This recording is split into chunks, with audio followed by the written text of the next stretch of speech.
युधिष्ठिर नरक में क्यों गए? आप सोच रहे होंगे पूरे महाभारत में जिसे धर्मराज कहा जाता है उसे क्यों नरक में जाना पड़ा। जैसे कि हम सभी जानते हैं क्यों उनको लेने तो हिमालय में स्वर्गारोहिणी में स्वयं इंद्रदेव अपना विमान लेकर आए थे।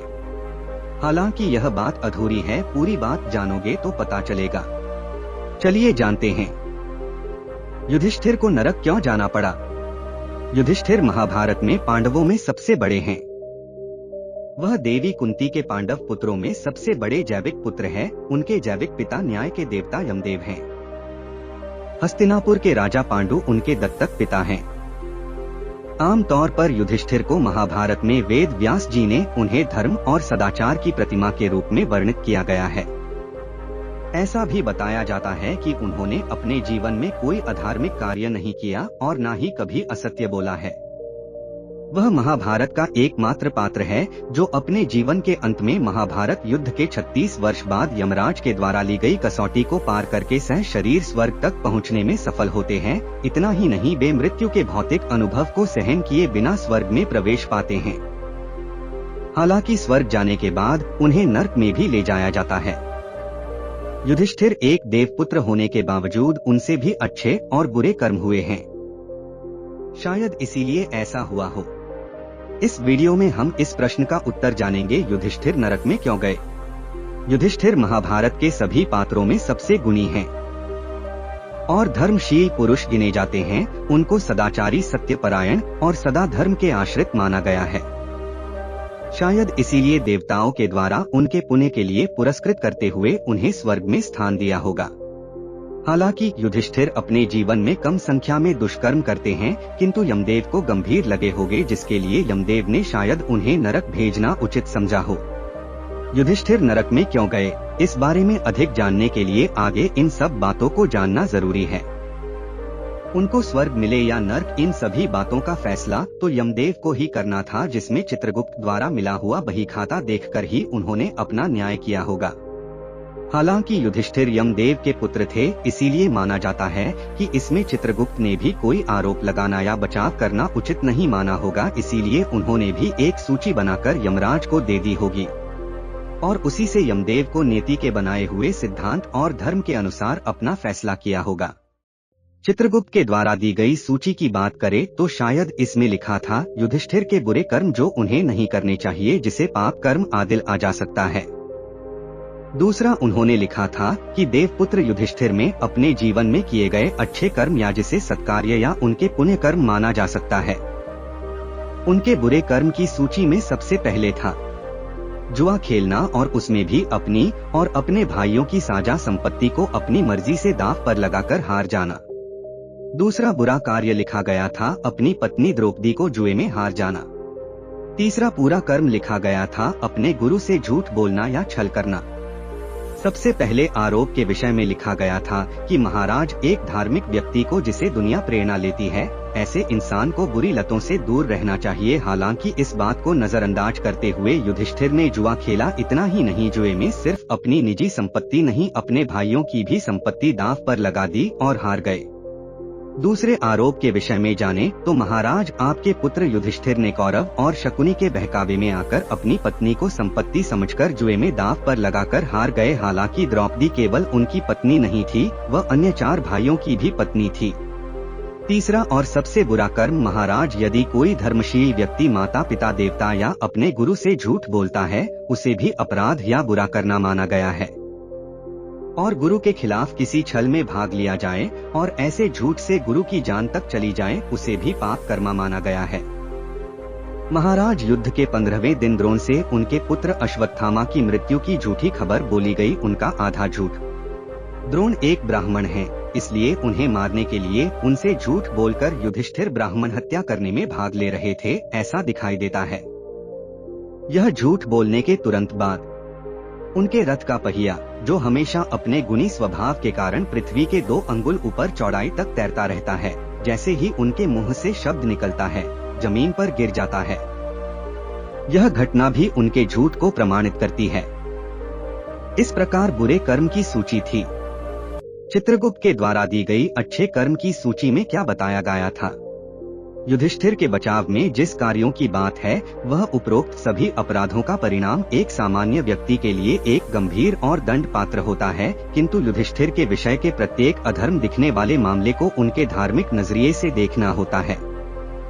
हालांकि शकुनी के पासों के खेल में युधिष्ठिर की भागीदारी को उनके जीवन की महान त्रुटियों में से एक माना जाता है, लेकिन सच्चाई यह है कि खेल में जाने के लिए युधिष्ठिर बहुत आत्मजागरूक था। वह स्वीकार करता है कि उसके एक जाल में फंसने की संभावना है। वह अपने भाइयों से सहमत भी था कि जुआ खेलना गलत है, किंतु वह धृतराष्ट्र के निमंत्रण को अस्वीकार नहीं कर सकता था, क्योंकि उसका नियम था कि अपने पूरे जीवन काल में किसी भी बड़े बुजुर्ग की अवज्ञा नहीं करेगा, हर निर्देश का पालन करेगा, और उसने अपने जीवन काल में सभी बड़ों की आज्ञा का पालन किया है। इसी के तहत बचपन से ही पांडवों के साथ हस्तिनापुर में जितने भी अन्याय हुए वो भले ही दुर्योधन ने जबरन कराए हो, किंतु उस सभी के फरमान तो एक राजा की तरह धृतराष्ट्र के ही थे। वे सहर्ष युधिष्ठिर ने माने थे। इसी तरह द्रुत क्रीड़ा भवन में पासे के खेल का निमंत्रण भी धृतराष्ट्र की ओर से आया था, जो कि वह अस्वीकार कर अपने धर्म से विचलित होना नहीं चाहता था। युधिष्ठिर इसलिए वह कुरु वृद्ध द्वारा जारी किए गए हर निर्देश का पालन करता है, इसे भी वह ऐसे ही देखता था। पासे खेल में भी वह विचारशील और कर्तव्यनिष्ठ रहता है, जो उसे देवताओं की दृष्टि में अधिक क्षमय बनाती हैं। उदाहरण के लिए द्रोण के साथ अश्वत्थामा के विषय में झूठ बोलना पड़ा। यह तर्क दिया जा सकता है कि युधिष्ठिर को अपने सैनिकों और सेना के प्रति इस कर्तव्य को पूरा करने के लिए झूठ बोलना पड़ा। जिस प्रकार गुरु द्रोण अन्याय, अधर्म और अनीति के पक्ष में इतने सक्रिय हो गए थे कि उन्होंने ही चक्रव्यूह की रचना की, जिनमें उस 16 साल के बालक अभिमन्यु की निर्मम हत्या में भी भाग लिया। इतना कम था तो पापी जयद्रथ को बचाने के लिए भी खतरनाक व्यूह बनाया और अधर्मियों की रक्षा की। उसके बाद भी उन्होंने क्रोध पूर्वक युद्ध मैदान में पांडव सेना की मार काट मचा दी थी। अगर वे अधिक समय तक लड़ते तो पांडव सेना समाप्त हो जाती और पांडव युद्ध हार जाते। पुत्र अभिमन्यु की निर्मम हत्या के बाद दुखी होकर युधिष्ठिर श्री कृष्ण के कहने पर इस उपाय में सभी के हित के लिए एक झूठ बोलने को राजी हुए थे। युधिष्ठिर झूठ नहीं बोलते, तकनीकी रूप से नहीं। वह कहते हैं अश्वत्थामा मर चुका है, और यह सच है कि भीमसेन ने मारा है उस नाम के एक हाथी को। युधिष्ठिर एक क्षण रुककर कहते हैं हाथी को। इसी तरह दोष दिखने वाले पासे के खेल में जिस क्षण में उन्होंने द्रौपदी को दांव पर रखा, तब युधिष्ठिर पहले ही पूरी तरह से निराश हो चुके थे। उस 1 घंटे से भी कम समय में सिर्फ बड़ों की आज्ञा और सम्मान का पालन करने में वह एक सम्राट से दास तक बन चुके थे। अगर इस नजरिए से देखें तो उन्हें द्रौपदी के प्रश्न में उलझे रहने के कारण कुछ सोच नहीं पाए थे, इसीलिए लिए क्षमा किया जा सकता है।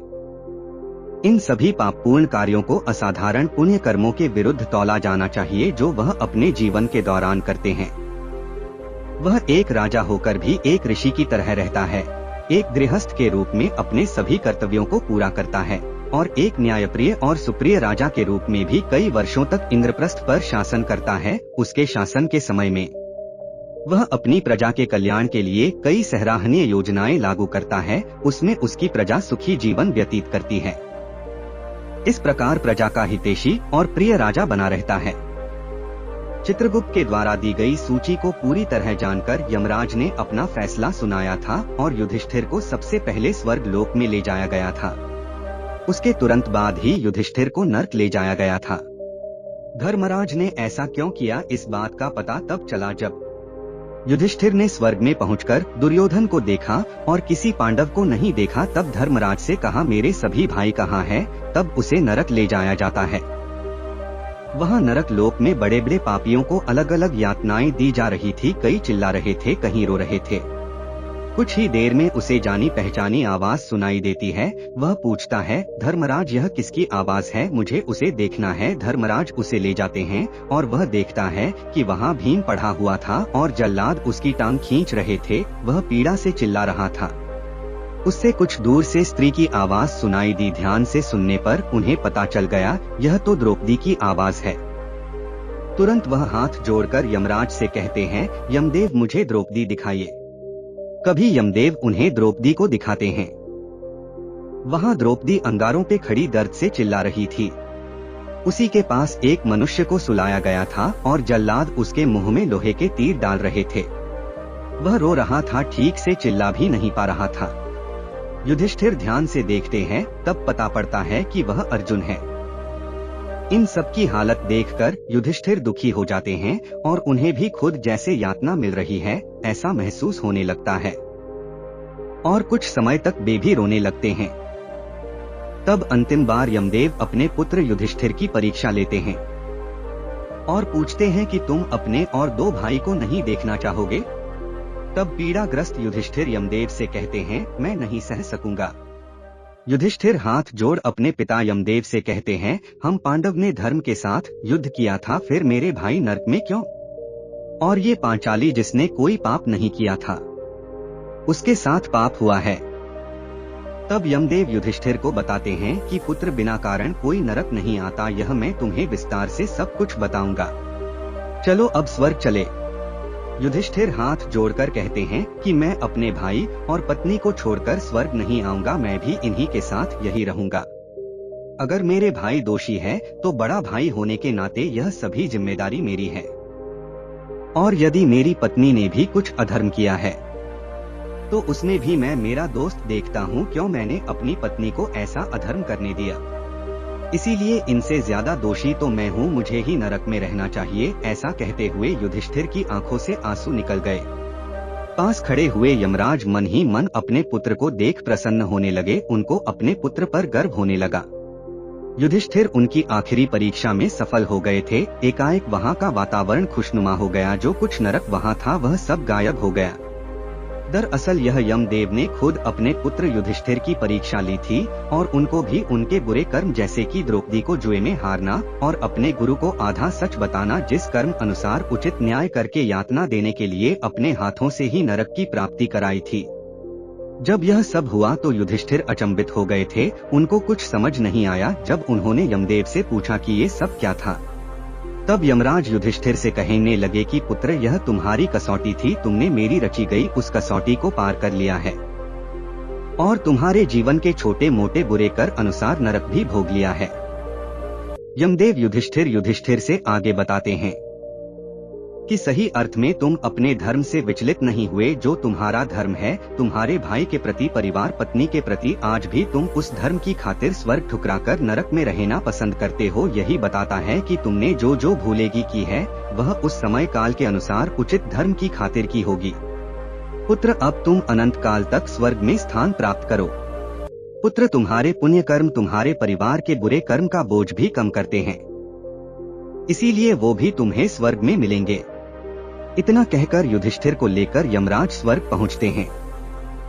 आप सोच रहे होंगे कि स्वर्ग में युधिष्ठिर अपने भाइयों से कैसे मिले होंगे और दुर्योधन और कर्ण से भी उनका मेल मिलाप कैसा रहा होगा, या फिर क्या वह सभी कौरव और पांडव एक साथ होंगे। यह सभी बातें भी बहुत दिलचस्प है, जिसे जानने में बहुत मजा आएगा। इन सभी बातों को हम किसी और वीडियो में जानेंगे। तब तक के लिए आज्ञा दीजिए, नमस्कार। महाभारत की ऐसी रोचक बातें जानने के लिए हमारे चैनल को सब्सक्राइब कीजिए। धन्यवाद।